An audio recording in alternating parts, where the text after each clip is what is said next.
কোন কথা না, কথা হচ্ছে যে এখানে একটা অভ্যুত্থান হয়েছে দেশে, এটা একটা সরকারের বিরুদ্ধে, নট কোনো একটা দল বা ব্যক্তির বিরুদ্ধে না। সেহেতু তারা অন্যায় করেছিল, তাদের বিরুদ্ধে একটা অভ্যুত্থান হয়েছে। এখন আমি চাচ্ছি যে ব্যক্তি জনের দেশ স্বাধীন হয়েছে এবং যে ব্যক্তি এই দেশের জাতির পিতা হিসাবে আখ্যায়িত হয়েছেন, তাকে আজকে মূল্যায়ন করা হচ্ছে না। এবং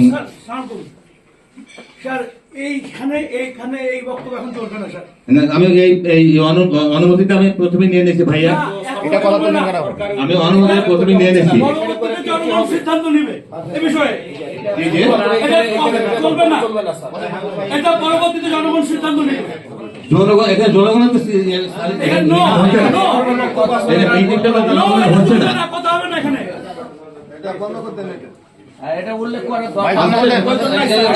এখানে অন্যায়টা কোথায় হচ্ছে আমি বুঝতে পারছি না, অন্যায়টা হচ্ছে কোথায়? সমস্যা নাই, স্বাধীন দেশে বাস করতেছেন, আসলে স্বীকার করেন না কেন? স্বাধীনতা ভোগ করতেছেন, সুযোগ সুবিধা ভোগ করতেছেন, তার নামটা আমরা স্বীকার করেন না কেন? সবাইকে শান্ত হতে হবে, শান্ত হতে হবে। এই জাতি এত অকৃতজ্ঞ কেন? এই জাতি এত অকৃতজ্ঞ কেন?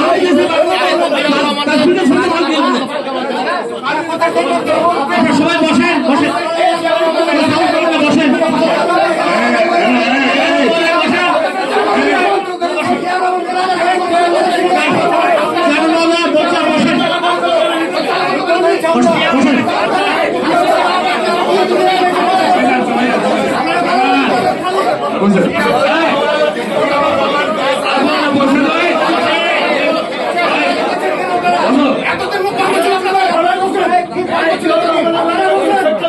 বন্ধ করে